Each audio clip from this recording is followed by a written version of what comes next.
안녕하십니까. 부산 할매입니다. 봄의 끝자락에 어느 수목원 뒷길을 걷다가 소담한 은방울꽃 무리와 만났습니다. 은방울꽃은 영어로 골짜기의 백합이라고 불립니다. 요정들이 밤새 잔치를 하고 난 다음 컵을 걸어놓고 간 것이 꽃이 됐다 하는 데에 째맨하고 이쁜 종 같은 모양의 향기도 너무 좋습니다. 한 번 마주치고 나면은 마치 마법에 걸린 것처럼 다시 보고 싶어지고 향기가 그리워지지에. 유럽에서는 성모의 꽃으로 오래전부터 묘사가 됐고에 5월 1일이면은 연인들끼리 주고받는 사랑의 꽃이기도 합니다. 영국의 왕세자비 케이트 미들턴도 결혼할 때 은방울꽃에 히아신스와 아이비를 섞어 소박한 부케를 만들었지에. 다만 유럽에서는 현지에서 자라는 꽃으로 만든 소담한 부케이지만 우리나라에서 은방울꽃 부케를 만들려고 하면은 유럽종을 직수입해야 되기 때문에 어마어마하게 비싼 몸이 됩니다. 청아한 꽃모습과 달리 꽃과 뿌리, 줄기, 잎, 열매 모두에 맹독이 있어서 아주 조심조심 다뤄야 하는 애기씨이기도 합니다. 은방울꽃에 대해서 소설가 박완서님이나 식물분류학자 허태임님이 쓴 좋은 글들이 있지만 오늘은 독일 작가 미카엘 엔데가 쓴 모모라는 동화 얘기를 해볼까 합니다. 은방울꽃 무리를 바라보고 즐거워하는 그 시간이야말로 모모에서 말하는 것처럼 가슴으로 느껴지는 시간으로 다가왔거든요. 초등학생부터 읽을 수 있지만 만만찮은 생각들을 담고 있는 얘기입니다.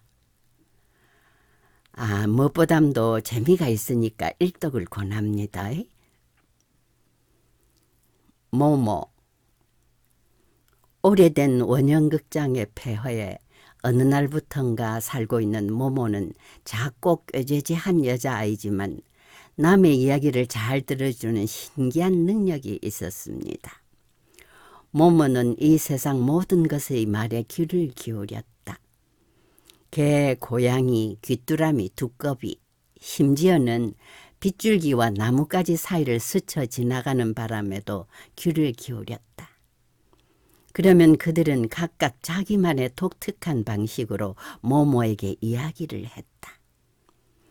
친구들이 모두 집으로 돌아간 밤이면 모모는 수많은 별들이 반짝이는 하늘을 머리에 이고 있는 옛 원형극장의 둥근 마당에 혼자 앉아 거대한 정적의 소리에 가만히 귀 기울이곤 했다. 그러면 모모는 별들의 나라를 향해 열려있는 거대한 깃바퀴 한가운데 앉아있는 듯한 느낌이 들었다.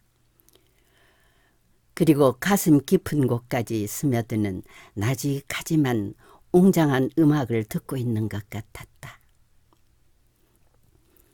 그런데 가난하지만 마음이 넉넉한 이 동네에 시간을 빼앗아가는 회색 신사들이 나타나 사람들의 여유와 즐거움을 뺏어갑니다.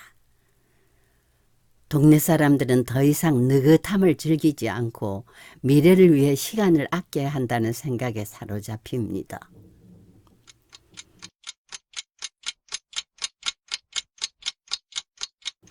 그렇지만 분초를 아껴가며 시간은행에 맡겨둔 시간은 도둑의 손에 넘어갑니다.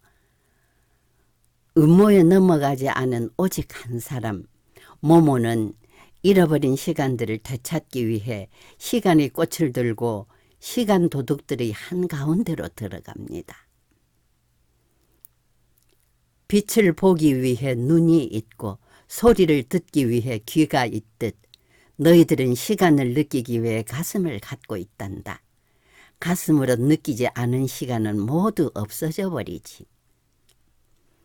시간을 재기 위해 달력과 시계가 있지만 거기는 그다지 의미가 없다. 사실은 누구나 알고 있듯 시간은 한없이 계속되는 연급과 같을 수도 한순간의 찰나와 같을 수도 있기 때문이다. 그것은 이 한 시간 동안 우리가 무슨 일을 겪는가에 달려 있다. 시간은 삶이며 삶은 우리 마음속에 있는 것이니까.